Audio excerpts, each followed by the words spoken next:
अस्सलाम वालेकुम नाज़रीन, सिंध टेलीविजन न्यूज़ जे पर आहियां मुंहिंजो मेज़बान फयाज़ नाइज। गुफ़्तगू कंदासीं मुल्क जे अहम सियासी मामलनि ते। सिंध असेंबली एहतसाब बिल हिकु दफ़ो ॿीहर जेको आहे पास कयो आहे। उन एहतसाब बिल जे हवाले सां जेको अपोज़िशन जे पार्टियुनि एहतजाज बि कयो, पर कंहिं बि तरह ते हुकूमती धुर उन एहतजाज खे कंसीडर न कयो। मामले ते गुफ़्तगू कयूं था। असां सां टेलीफोन लाइन ते मौजूदु आहिनि मुल्क जी मारूफ़ स्कॉलर, पाकिस्तान मुस्लिम लीग फंक्शनल जी MPA मोहतरमा महताब अकबर राशिदी साहिबा। चो था उन सां गुफ़्तगू कयूं। अस्सलाम वालेकुम महताब अकबर राशिदी साहिबा। महिरबानी ख़ुशि आहियो। वालेकुम सलाम। मां ठीकु आहियां। कीअं था सम्झो जेको अॼु ही हिकु दफ़ो ॿीहर सिंध असेंबली पास कयो आहे बिल खे, हालांकि गवर्नर साहब उहो बिल अॻुवाट वापसि करे चुका आहिनि? इन दफ़े जॾहिं इहे बिल पास करण जे लाइ मोकिलियो हुयूं त तव्हां ॾिठो हूंदो त हुननि कंहिंखे बि ॻाल्हाइणु कोन ॾिनो। ऐं उहो बिल जॾहिं आयो हो त हुन ते मां बि काफ़ी तयारी करे वई हुयसि। हालांकि कानून या उनजा जेके नुक़्ता आहिनि उहे हर कंहिंजे सम्झण जा कोन था हुजनि, पर हीउ जेको चैप्टर आहे जंहिंमें 18th अमेंडमेंट खां पोइ बि देयर आर 3-4 आर्टिकल्स जेके इहे वाज़े कनि था पिया त जॾहिं तव्हांजी अमेंडमेंट अची वई आहे, उनजे बावजूदि जेकॾहिं कोई अहिड़ो मौज़ू आहे जंहिं ते सूबो बि को कानून साज़ी करे सघे थो त बेशक कंदो, पर जेकॾहिं उहो मुतसादिम थो थिए पियो उन कानून सां जेको विफ़ाक़ में ठाहे चुको आहे त उन में विफ़ाक़ वारो कानून जेको आहे ओवर राइड कंदो 143 आर्टिकल में इहो लिखियलु आहे। त जॾहिं असांखे उन ॾींहं ते पंहिंजो ज़मीर खुमरे साहिबु तमामु हिकु कलाक जो लेक्चर ॾिनो ऐं तमामु बज़ात सां चए सभु कुझु थी सघे थो, सूबो करे सघे थो वग़ैरह वग़ैरह, उते तमामु ख़ूबसूरतीअ सां हुन इन आर्टिकल खे ज़ेरे बहस आंदो ई कोन। असां रड़ियूं कंदा रहिजी वियासीं, उन्हनि असांखे ॻाल्हाइणु कोन ॾिनो। तव्हां ॾिठो हुयो त स्पीकर साहिब जो रवैयो इंतिहाई पंहिंजे पार्टीअ जे ई तरफ़ हुयो। हू बिल्कुलु गैर जानिबदाराना रवैयो हिननि जो कोन हूंदो आहे। ॻाल्हि इहा आहे त तव्हां जॾहिं कानून साज़ी कयो था त उहो कानून जेको आहे सो अॼु सुभाणे जे लाइ त कोन्हे न, उहो हिकिड़े काफ़ी वॾे अरसे ताईं हूंदो आहे ऐं उनखे उन स्पिरिट सां वठणु खपे। पहिरीं ॻाल्हि इहा त संदन हुकूमत यानी पीपल्स पार्टी जी हुकूमत 10 साल रही, जंहिंमें 5 साल हू विफ़ाक़ में रहिया ऐं उन में ई हुननि अहिड़ी तरमीम बि आंदी आहे। त उन में कहिड़ो सबबु हुयो जो हुन इनखे बचाव में आंदो आहे? 143 छो छॾे ॾिनो? उनखे ख़तम ई करे छॾिना न, चवंदा त बाबा इहो ख़तमु, हाणे सूबा पंहिंजा पंहिंजा कानून ठाहींदा। उहो आर्टिकल उते जो उते रहिजी वियो। हाणे हिते उतो हिननि खे ख़्यालु अची वियो त असांखे पंहिंजी कानून साज़ी करणी आहे। 5 साल उते जोश रहिया ऐं हीअ जॾहिं हाणे आख़िरीअ ते वक़्तु रहियो आहे त ओचितो हिननि खे ख़्यालु अची वियो ज़मीर घुमरे साहिब जी मदद सां ऐं नओं वज़ीर कानून जेको आयो आहे, छा नालो दसियल आहे जी लंजार साहिब, उन्हनि खे तकड़ लॻी त असांखे हिनखे we have to do away with this law. चलो कयूं, पर ॻाल्हि जेका शक में अचे थी ऐं तकलीफ़ ते आहे त एॾी तकड़ आहे तव्हांखे। तव्हां कानून था ठाहियो न, उहो हिकिड़े ॾींहं में ईंदो, हिकिड़े ॾींहं में पेश बि थींदो, कंसिडरेशन में बि ईंदो, असां सभु हुन जा जुज़ियात बि सम्झंदासीं ऐं असां हा बि चवंदासीं। तो पहिरें हुन में त इहो करे छॾियो, कंहिंखे ॻाल्हाइण न ॾिनो ऐं अपोज़िशन वटि ॿियो को तरीक़ो कोन हूंदो आहे सवाइ हिनजे जो एहतजाज करे। उहो एहतजाज कयो, असां निकिरी आयासीं ऐं वरी वियो हुन वटि गवर्नर वटि। गवर्नर उहे ई आर्टिकल्स कोट कया आहिनि त जेकॾहिं कानून साॻियो ठहे ऐं मुतसादिम थिए त जेको फेडरल लॉ आहे उहो ओवर राइडिंग फोर्स कंदो। तो इन ई बुनियाद ते हुननि खे वापसि कयो आहे, जेको हिननि असेंबलीअ में पढ़ी कोन ॿुधायो। मुंहिंजी तबियत 3-4 ॾींहंनि खां ठीकु कोन्हे, मां वेही कोन हुयसि, पर मां जेको अख़बार में पढ़ियो त हिन ते बहस पियो थियो त हिननि पढ़ी कोन ॿुधाया। त हुन आख़िर रुॻो हुन ॾींहुं उहो जेको इब्तिदायो हुयो उहो हुननि पढ़ियो, बाक़ी ॿियो कोन पढ़ी ॿुधायो। ऐं अॼु वरी जॾहिं हुननि उहो हुननि कुझु हिकिड़ी कमेटीअ खे मिड़ी वात टुकाणी जेका करणी हूंदी आहे स्टैंडिंग कमेटीअ में आणे ऐं जेके वरी वापसि आया आहिनि त उन ॾींहुं उन्हनि जो ज़ोर न थिया त हू कानून साज़ी करे था सघनि। सो कानून साज़ी कई आहे, जेके बि उन में अमेंडमेंट्स आंदो या चयूं। त हिकिड़ी ॿी शइ मूंखे ॾाढी अजीब थी लॻे त जेको हुनजो जेको चेयरपर्सन थींदो, चेयरमैन थींदो, वरी असेंबली उनखे अपॉइंट कंदी त असेंबलीअ जो maybe I am wrong पर मां सम्झणु थी चाहियां इन्हनि मामलनि में असेंबली छो अचे विच में, इहे कहिड़े क़िस्म जूं इहे तरमीमूं था आणनि पिया ऐं हू छा था करणु चाहिनि। ऐं असेंबलीअ में बि जेकॾहिं फर्ज़ कयो कि को बि माण्हू आणणु चाहींदा त they have got a brute majority, हिननि जी मेजॉरिटी आहे, उहो पंहिंजो माण्हू वरी उतां खणाए वेंदा। उनमें असेंबली में जेका अपोज़िशन पार्टी उन सां डिसएग्री करे थी त उन्हनि जी ॻाल्हि त उते ई रहिजी वेंदी न। न पर हिन में जेका तरमीम जेका कई अथनि उनमें चयो अथनि त हिकिड़ी 7 रुकनी कमेटी हूंदी, स्पीकर उनखे हेड कंदो, 3 अपोज़िशन जा मेंबर हूंदा, 3 हुकूमत जा मेंबर हूंदा। उहा 7 रुकनी कमेटी जेका सिलेक्शन कमेटी हूंदी जेका हेड चेयरमैन ऐं बाक़ी जेको आहे ॿिया मुक़ररु कंदी। अदा 3 माण्हू हिकिड़े तरफ़ जेकॾहिं थी विया अपोज़िशन वारा त कास्टिंग वोट जेको आहे चेयरमैन जो काॾे वेंदो, स्पीकर साहिब जो जी जी पंहिंजे बिल्कुलु पार्टीअ ॾे वेंदो न। ज़ाहिर आहे। हा त इहे ॻाल्हियूं जेके सम्झण जूं आहिनि ऐं उहे इन ते गौर करण जूं आहिनि। भली कानून साज़ी थिए पर ॻाल्हि वरी बि वञी उन नियत ते थिए पई त तव्हां आख़िर करणु छा था चाहियो। ऐं तव्हां इहो ॾिसो त हुननि जा हिक खां हिकु वज़ीर, हिक खां हिकु ब्यूरोक्रेट, हिननि जा फ्रंट मैन, यानी हुन में का ढकियल छुपियल ॻाल्हि त आहे ई कोन न। त हिननि जी majority of their own people are involve in सॼे करप्शन चार्जिस में ऐं उन्हनि खे नैब बि जेको किन कयो आहे उहो बि असांखे ख़बर आहे। Rather than making it better उनखे तव्हां शफ़ाफ़ बणायो, उनखे तव्हां ट्रांसपेरेंट कयो, उन में का बहितरी आणियो कि अहिड़े क़िस्म जो कानून जेको आहे उहो हलणो इन करे कोन्हे त वंस इहो जेकॾहिं पास थी वियो त मां सम्झां थी उहो कोर्ट में वञी चैलेंज थी वेंदो। अच्छा, छा अपोज़िशन जी का हिकमत अमली आहे उनखे पंहिंजो कोर्ट में चैलेंज करण जे हवाले सां? भाउ मूंखे का ख़बर कान्हे, मां त ॿुधायां थी तव्हांखे 3 ॾींहंनि खां वञी न सघी आहियां, अॼु बि कोन वई आहियां, तबियत ठीकु थींदी त मूंखे ख़बर न आहे। मूंखे अपोज़िशन बि कंहिं हिकिड़े मामले ते अॼु कोन नज़र ईंदी आहे। थी सघे थो MPM वारनि जी मेजॉरिटी आहे, हुन शायदि चयो बि हुयो ख़्वाजा इज़हार त असां वेंदासीं कोर्ट में हुनखे चैलेंज कंदासीं, उहो बि वञी सघे थो, कोई ॿियो माण्हू बि वञी थो सघे, टियों माण्हू बि वञी थो सघे, सिविल सोसाइटीअ मां को वञी थो सघे, that has to be seen. पर इहो कानून अहिड़े नमूने सां आराम सां कोन थो अमल में अचे। वॾी महिरबानी तव्हांजी, तव्हां असांखे जॉइन कयो। महताब अकबर राशिदी साहिबा पाकिस्तान मुस्लिम लीग फंक्शनल जी जेका MP आहे उहा असां सां टेलीफोन लाइन ते मौजूदु हुई, गुफ़्तगू हलंदड़ हुई। सिंध एहतसाब बिल 2017 जेको अॼु इतफ़ाक़ राय सां मंज़ूर कयो वियो आहे सिंध असेंबली मां। गुफ़्तगू जे सिलसिले खे अॻिते वधायूं था। टेलीफोन लाइन ते असां सां मौजूदु आहिनि मुल्क जा नामियारा आइनी ऐं क़ानूनी माहिर जस्टिस रिटायर्ड वजीउद्दीन अहमद साहब। अचो था उन सां गुफ़्तगू। जस्टिस साहब अस्सलाम वालेकुम। वालेकुम अस्सलाम। जस्टिस साहब, सिंध एहतसाब बिल 2017 को एक मरतबा फिर असेंबली ने पास किया है। एक मरतबा वो पहले भी पास हुआ था, गवर्नर साहब ने वापस कर दिया था। आप किस तरह देखते हैं इस बिल की कानूनी हैसियत को? देखें, बात असल में ये है कि जो मामलात क्राइम से मुताल्लिक हैं या क्रिमिनल प्रोसीजर से मुताल्लिक हैं या शहादत से मुताल्लिक हैं, उनके बारे में आर्टिकल 143 कॉन्स्टिट्यूशन का ये कह रहा है कि ये वफाक और सूबे दोनों के इस्तेकाफ में आते हैं, दोनों की जुरिस्डिक्शन में आते हैं।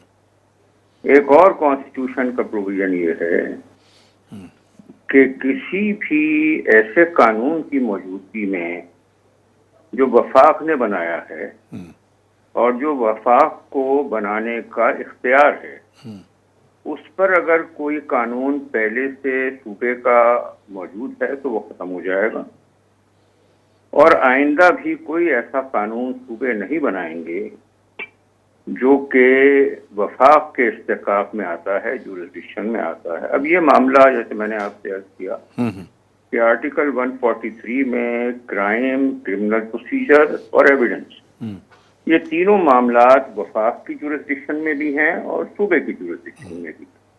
अब ये एक ऐसा सब्जेक्ट था क्राइम का कि जिसपे वफाक का कानून पहले ही मौजूद था, नेशनल अकाउंटेबिलिटी ऑर्डिनेंस, उसको इन्होंने रिपील कर दिया, यानी तनसीख कर दी उसकी, और उसके बाद में ये अपना कानून ले आए। तो दर हकीकत इसकी आइन भी इजाज़त नहीं देता اور دوسری اس کی وجہ یہ تھی کہ ان کے اپنے وزراء اور اہم لوگ جو ہیں وہ نیب کے قانون کے ماتحت وہ ریکوائرڈ تھے، وہ ان کے خلاف پروسیڈنگ چل رہی تھی، تو یہ ان کو بچانا چاہتے تھے. تو میں سمجھتا ہوں کہ اس طرح کا قانون جو ہے وہ آئین کے بھی خلاف ہے اور انسانی ضمیر کے بھی خلاف ہے کہ اگر آپ کہیں پر حکومت میں ہیں اور آپ کے وزراء یا دیگر لیڈران جو ہیں ان کے خلاف کارروائی ہو رہی ہے تو ان کو بچانے کے لیے آپ ایسا قانون بنائیں کہ جو کہ آپ کے تھمب کے نیچے ہو، آپ کے انگوٹھے کے نیچے ہو. ایسے قوانین کی کوئی آئینی حیثیت نہیں ہوا کرتی اور یہ قانون جو ہے یہ عدالتوں سے رد ہو جائے گا. اچھا، آپ کے خیال میں اب اس قانون کو چیلنج کرنے کے فورمز کون سے ہیں؟ High court, Sindh high court. ہاں سندھ ہائی کورٹ، اور یہ اور تو سپریم کورٹ بھی جایا جا سکتا ہے، لیکن یہ کام تو سندھ ہائی کورٹ بھی کر دے گی.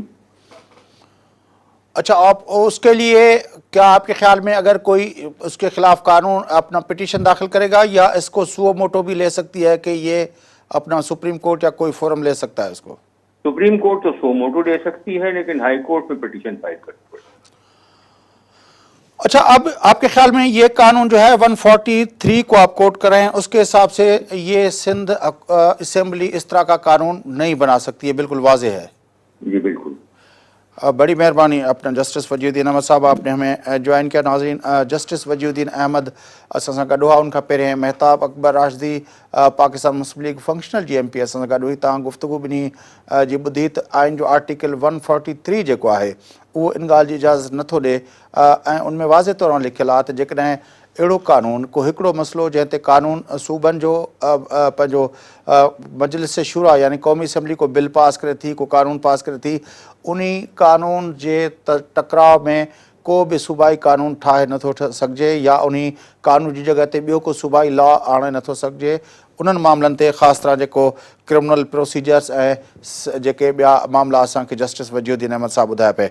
बिल्कुलु वाज़े आहे. ॾिसणो इहो आहे त सिंध हुकूमत जेका इन बिल जे हवाले सां एॾी पुख़्ते यकीन सां जेका आहे उहा उन्हनि खे इहो आहे त इहो बिल जेको आहे उन्हनि जो हक़ु आहे ऐं असां कोशिशि कईसूं advocate Sindh advocate general Sindh barrister Zameer Ghumro सां राब्तो करण जी ऐं त उन सां बि राब्तो थी वञे. जेकॾहिं उन सां राब्तो थिए थो त हुकूमत जो व्यू पॉइंट बि असां शामिलु करण जी कोशिशि कंदासीं. पर नाज़रीन, फ़िलहालु वठूं था वक़्फ़ो, वापसि अची प्रोग्राम खे अॻिते वधायूं था. असां गॾु रहिजो.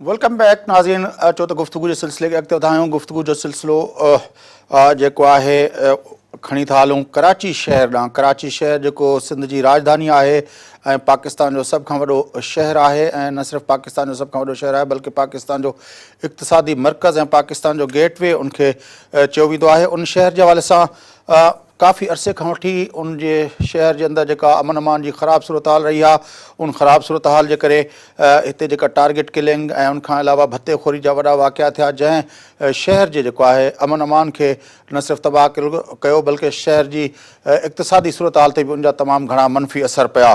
न सिर्फ़ु एतिरो पर इहे ख़बरूं बि आयूं त कराची शहर जे अंदरि जेका मुत्तहिदा क़ौमी मूवमेंट जे नाले में जेका हिकिड़ी पॉलिटिकल पार्टी जेका सरगर्म हुई ऐं पोइ जेको आहे उन जे बानी जेको आहे जॾहिं हुन सां गुफ़्तगू कई मुख़्तलिफ़ जलसनि में पाकिस्तान जे आर्मी ऐं पाकिस्तान जे रेंजर्स जे पंहिंजो ऑफिसरनि जा नाला वठी जॾहिं हुन सां हुन गुफ़्तगू कई ऐं उनखां पोइ जेको आहे उन ते पाबंदी पई ऐं उन पाबंदी खां पोइ असां ॾिठो त उनखां पहिरियों ऐं पोइ मुख़्तलिफ़ जायुनि ते जेको आहे कराची जे अंदरां हथियारनि जी वॾो अंबार मिलणु शुरू थियो.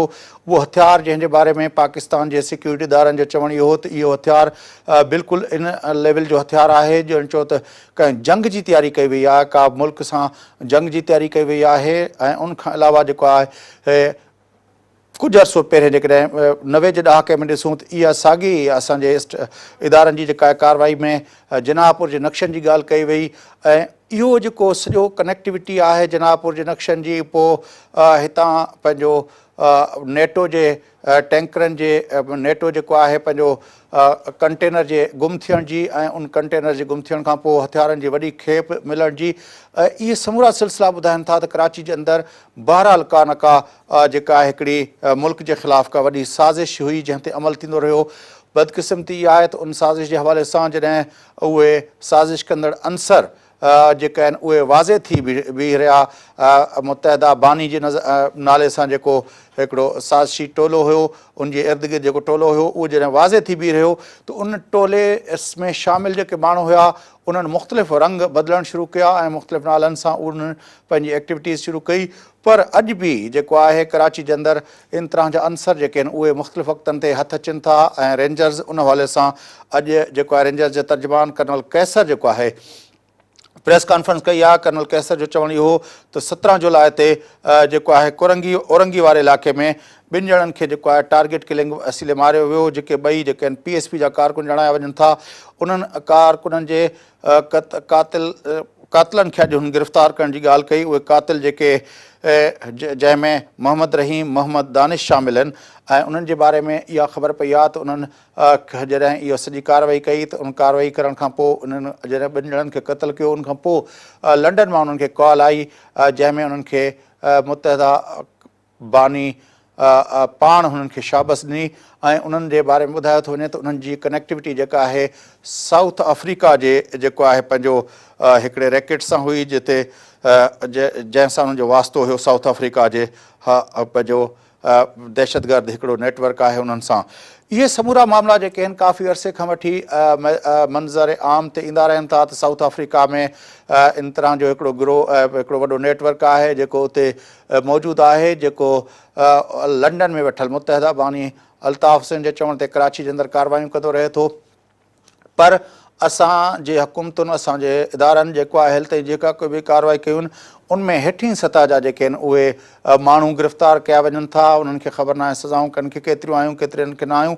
पर बहरहाल उन्हनि खां अलावा उन्हनि माण्हुनि खे हिदायतूं ॾींदड़ हाणे त चयो वञे थो त लंडन में वेठल जेके 2-3 माण्हू आहिनि जंहिंमें अॼु बि जेको आहे ॿुधायो असांखे रेंजर्स तर्जुमान कर्नल कैसर त उन्हनि जेके गिरफ़्तार थियल जेके 2 माण्हू आहिनि जंहिंमें मोहम्मद रहीम ऐं मोहम्मद दानिश शामिल आहिनि। उन्हनि नुसरत नदीम जो नालो खयों आहे ऐं उनखां अलावा कमर डेडी जो नालो खयों आहे, मुतहदा बानी जो नालो खयों आहे, जंहिं सां उन्हनि जी राब्ता थींदा हुया।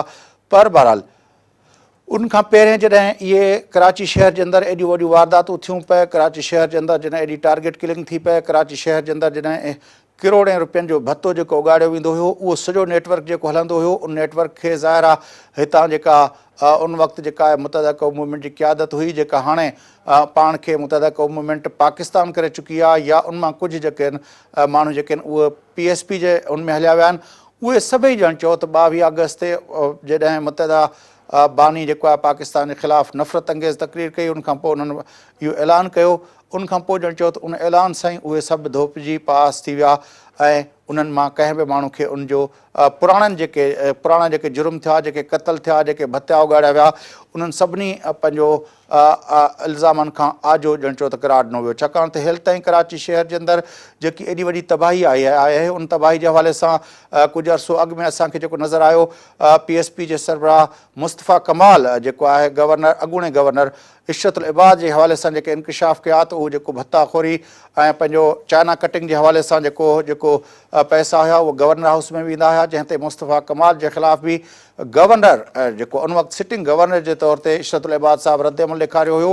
पर उन्हनि मां कंहिं बि पंहिंजो इल्ज़ामनि जी तहक़ीक़ात न थी, न मुस्तफ़ा कमाल जे इल्ज़ामनि जी, न गवर्नर साहिब जे इल्ज़ामनि जी तहक़ीक़ात थी।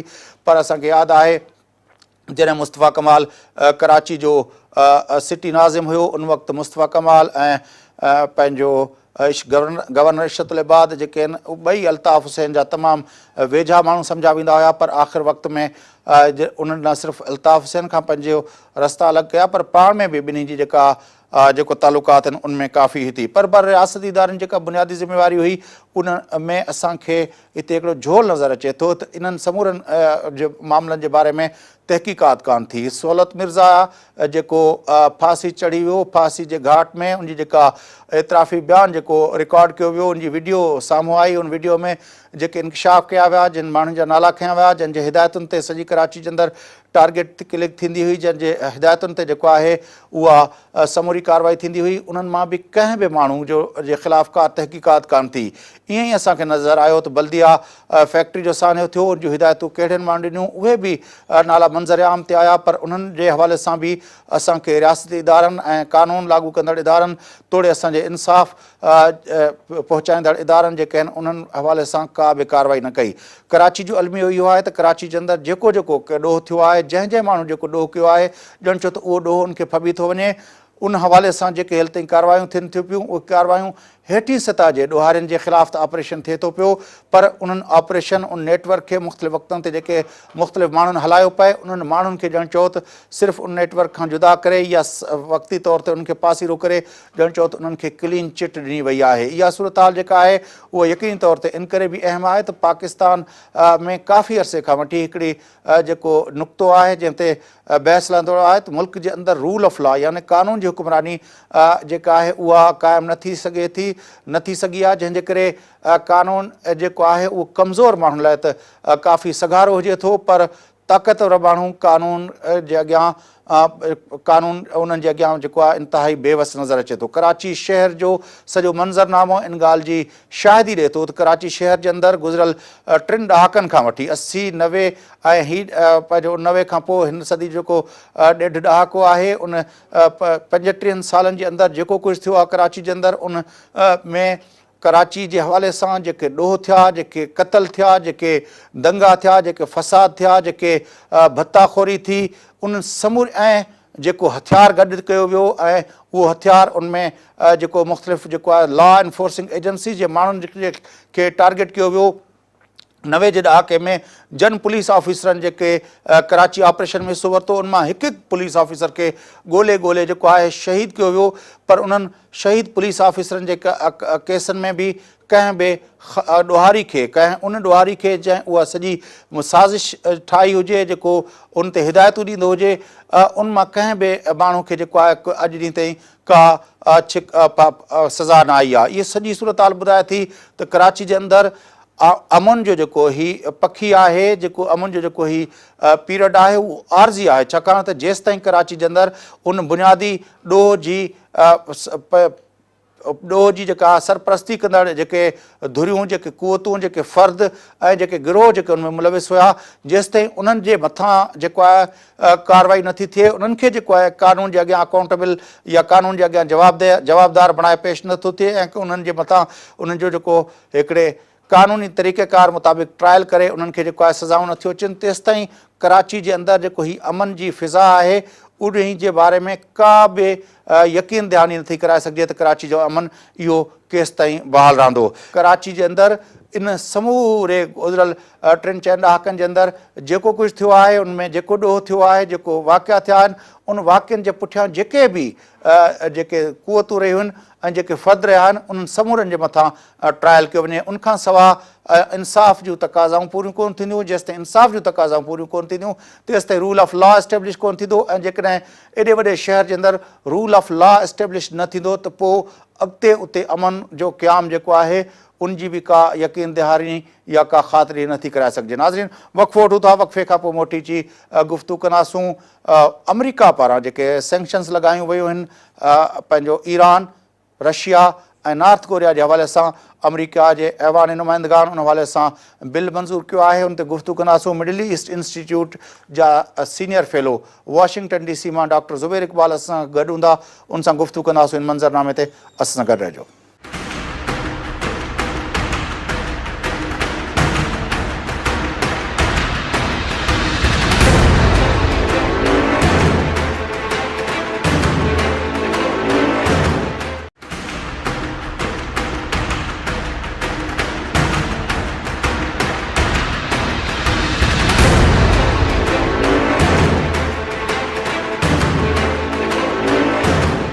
वेलकम बैक नाज़रीन। चौथ प्रोग्राम जे सिलसिले खे अॻिते वधायूं, गुफ़्तगू कयूं था अमरीका जी हाउस ऑफ रिप्रेजेंटेटिव तरफ़ां रूस, ईरान ऐं नॉर्थ कोरिया जे मथां जेके पाबंदियूं मरण वारो जेको बिल पास कयो वियो आहे उन वारे सां गुफ़्तगू कंदासूं। टेलीफोन लाइन ते मौजूदु आहिनि मुल्क वॉशिंगटन DC मां मिडल ईस्ट इंस्टीट्यूट जा senior fellow doctor Zubair Iqbal साहब जो उन सां गुफ़्तगू। डॉक्टर साहब अस्सलाम वालेकुम। वालेकुम अस्सलाम। डॉक्टर साहब, ये जो सैंक्शंस आयद की गई हैं, जो बिल पास हुआ है हाउस ऑफ रिप्रेजेंटेटिव्स की तरफ से ईरान, रशिया और कोरिया के हवाले से, आपके ख्याल में इसकी क्या इम्प्लीकेशंस होंगी? पाकिस्तान के लिए तो अभी इसमें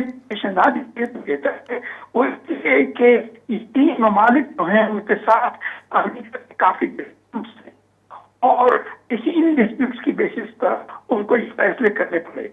या आप जानते हैं कि जहाँ तक कोरिया का ताल्लुक है, अब कोरिया की जो न्यूक्लियर डेवलपमेंट है और मिसाइल डेवलपमेंट है उसको अमेरिका एक खतरा समझता है, तो इसलिए उसके खिलाफ इस किस्म के सैंक्शंस करने जरूरी थे, क्योंकि और कोई तरीकाकार रहा नहीं था जिसकी बेसिस पर पीसफुली इस मामले को हल किया जा सके।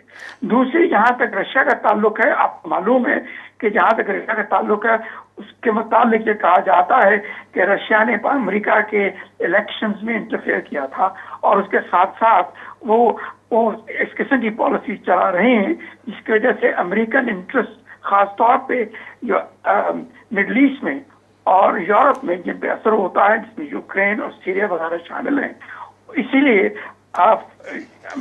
रूस को सही रास्ते पे लाने के लिए या उनको कॉम्प्रोमाइज पैदा करने के लिए अमेरिका में इस किस्म का फैसला किया गया।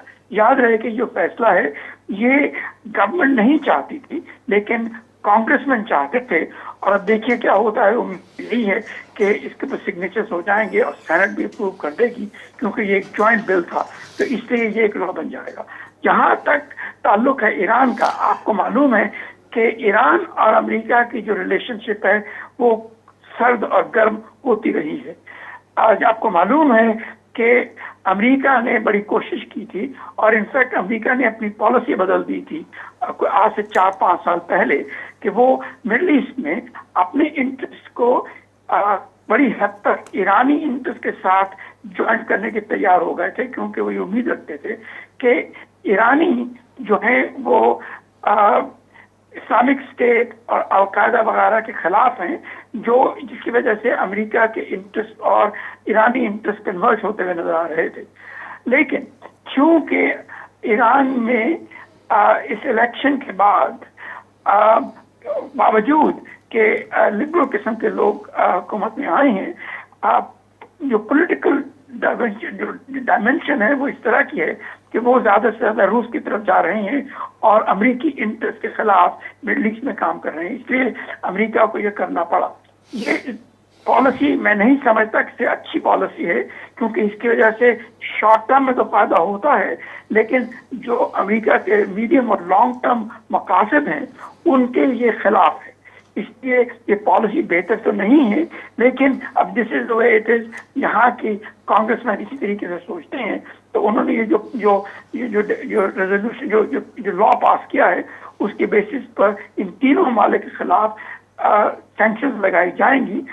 ज्यादा से ज्यादा अहम सैंक्शंस जो हैं वो नॉर्थ कोरिया की तरफ लगाई जाएंगी। अच्छा, उसके बाद रूस की बारी आएगी। जी समझिए, ये जो आपने कहा रूस के ऊपर इलेक्शन के अंदर मदाखलत के हवाले से लगाए गए इल्ज़ाम के तहत जो है वो अपना सैंक्शंस लगाए गए हैं, तो आपको, और फिर हमने देखा कि सदर ट्रंप का रवैया जो कैंपेन के दौरान और कैंपेन के बाद भी पुतिन की तरफ ज़्यादा माइल रहा, आपके ख्याल में एक तरह से ये जो आज रूस पे सैंक्शंस की बात हुई है, ये खुद आप नहीं समझते कि कांग्रेस का जो रूस के बारे में सदर का जो व्यू पॉइंट है उसके खिलाफ एक अदम एतमाद है? जी बिल्कुल दुरुस्त है, लेकिन यहाँ पर आपको तो मालूम है कि गवर्नमेंट के 3 विंग्स हैं और वो सपोजिटली इंडिपेंडेंट काम करते हैं ताकि वो चेक्स एंड बैलेंसेस इस्तेमाल हो सके। याद रहे कि जहाँ तक यहाँ की सियासत का मामला है और यहाँ तक जब कांग्रेस का मामला है, मेजॉरिटी जो है वो ये जानती है, पहचानती है और एक्सेप्ट करती है कि रूस ने इलेक्शन में इंटरफेयर किया था, जिसकी वजह से यकीनन ट्रंप को फायदा हुआ। लेकिन मतलब ये है कि इसकी वजह से डेमोक्रेटिक प्रिंसिपल्स जो हैं और डेमोक्रेटिक बेसिस जो है अमेरिका की, उसको कमजोरी होती है, इसीलिए कांग्रेस ने ये फैसला किया।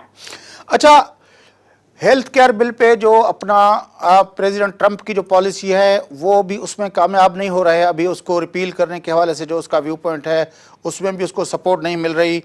मुस्लिम ममालिक पे उसने बैन लगाने की कोशिश की, कोर्ट्स ने उसको रद्द कर दिया। अब ये एक मरतबा फिर जो वो प्यूटन के साथ और रशिया के साथ जिस तरह के ताल्लुकात रखना चाहते थे उस पर भी कांग्रेस जो है कि उसके सामने खड़ी हो गई है। तो आपको लगता नहीं है कि ट्रंप इंतजामिया दिन ब दिन उसके लिए रेस्ट्रिक्शंस बढ़ती जा रही हैं, वो काम नहीं कर पा रही? ये देखिए, ये अमेरिका का आप तो जानते हैं कि उसमें चेक्स एंड बैलेंसेस के इसीलिए जाते हैं कि गवर्नमेंट का विंग दूसरे गवर्नमेंट विंग्स के खिलाफ इसके सामने फैसला कर सके, जिसकी वजह से मुल्क के ऊपर बड़ा नुकसान हो। इसलिए ये फैसले जो किए गए थे जो सियासी तौर पे तो ट्रंप में के थे, लेकिन चूंकि कांग्रेस और कोर्ट अपनी इंडिपेंडेंस कायम करना चाहती हैं और चेक्स एंड बैलेंसेस इस्तेमाल करना चाहती हैं, इसलिए यस, आपका कहना दुरुस्त है कि उसकी वजह से ट्रंप गवर्नमेंट के जो मकासद थे उनमें अब कमजोरी आनी शुरू हो गई है। लेकिन ये तो इस मुल्क की डेमोक्रेटिक सिस्टम का एक सबसे अहम हिस्सा है कि वो चेक्स एंड बैलेंस ऐसे रखते हैं कि कोई गवर्नमेंट का विंग दूसरे विंग के मुकाबले में इतना आगे ना बढ़ जाए कि उसकी वजह से नेशनल लॉसेस शुरू हो जाए। अच्छा, अब ईरान के हवाले से डॉक्टर साहब, ईरान का जो अपना जो इस वक्त रद्द-ए-अमल आया है ईरान की तरफ से, वो कहते हैं कि ये जो है इसके खिलाफ जो है वो कुछ आगे जा सकते हैं। IAEA जो वहाँ पे मॉनिटरिंग कर रहा है उसको रोक सकते हैं। तो और बर्नी सैंडर्स साहब ने कहा है कि वो जो बड़ा उसको जेओपेराडाइज करेगा अपना जो ईरान के साथ जो एग्रीमेंट हुआ है। अब उस एग्रीमेंट के बाकी ममालिक भी अपना वो सिग्नेटरी थे, जिसमें चाइना था, जर्मनी था, फ्रांस था, बरतानिया था। तो अब जब ये अमेरिका यूनिलेटरली ऐसे इकदाम उठा रहा है जिसकी वजह से वो अपना जो एग्रीमेंट है उसके ऊपर इम्पैक्ट पड़ेगा, तो वो ममालिक उनका क्या रोल बनता है?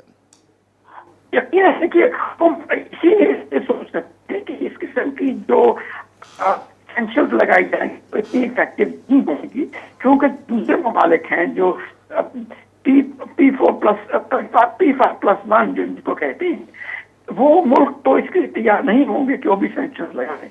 इसीलिए होगा ये कि अमेरिकी सैंक्शंस को वो दूसरे ममालिक जो है डाइल्यूट कर देंगे। इसलिए ईरान के ऊपर इतना बुरा असर नहीं होगा जितने कि अमेरिकी हुकूमत चाहती है।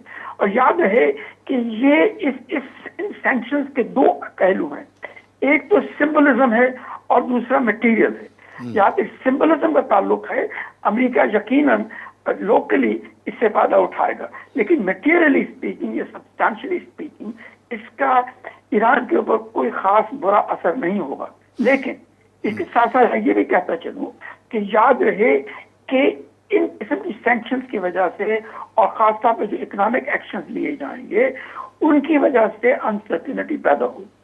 जब अनसर्टेनिटी पैदा होती है तो उसकी वजह से जो फॉरेन इन्वेस्टमेंट जिसकी ईरान को बहुत जरूरत है और ईरान ने बहुत उम्मीद लगाई हुई थी वो कम हो जाएगी। अगर वो कम होती है तो उसकी वजह से जो ईरान की ग्रोथ जो है वो कम होती है।